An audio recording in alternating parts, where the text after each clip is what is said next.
Shakespeare's dramas are extraordinarily mixed in style. He would have learnt at school that in the classical tradition, tragedy and comedy had to be kept apart, verse and prose had to be kept apart, noble characters, lords and dukes and rulers were in one kind of play, ordinary people, working people, people getting married, shopkeepers, servants were in another kind of play. But Shakespeare mixed them all up. And the reason he did that is that he knew he was writing for several audiences at once. So he would put in things that would appeal to the court when there was a command performance at court, but also things that would appeal to the general public. And within the general public, there were several different strands to the audience. So you could get in to stand at the Globe for just a penny, and you would stand in the so-called pit around the stage, but then you could pay more and get a seat in the galleries, in the covered galleries. And there's a very strong sense that different bits of the play would have appealed to different segments of the audience. And one of the key audiences, and these were the ones who would pay a little bit more and who also would go to the smaller so-called private theatres in the Blackfriars area, would be educated young men. Usually they'd been to Oxford or Cambridge and had then moved to London to the Inns of Court, where lawyers trained, and the Inns of Court were almost like a third university.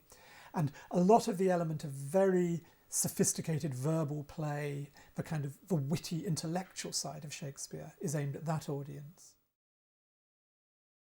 Contrary to the impression given by the lovely film Shakespeare in Love, Queen Elizabeth would never have gone to the public theatre.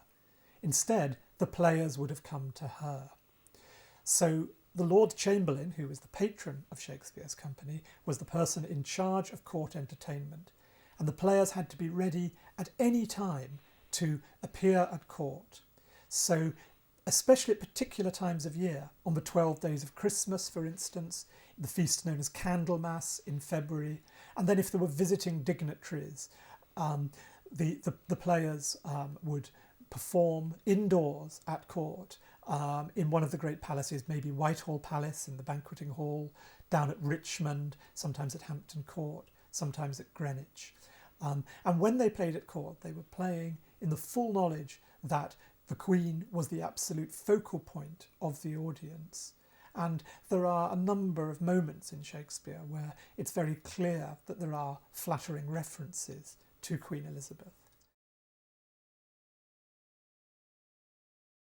At the same time, there are some astonishingly subversive moments in the plays. If you think, for example, about A Midsummer Night's Dream, there's one moment in that play where there's a very specific allusion to the Virgin Queen, Queen Elizabeth, a flattering allusion. But at the same time, in that play, there is a fairy queen, Titania, and Elizabeth was known as the Fairy Queen. The poet Edmund Spenser had written an epic poem in her honour called The Fairy Queen. But Shakespeare's Fairy Queen, Titania, has sex on stage with a man wearing the head of an ass. I guess Elizabeth had a pretty good sense of humour and would have seen the funny side of that. But it's a kind of astonishing thought, the idea of this artisan, this weaver, who has the ass's head on, making love to the Fairy Queen.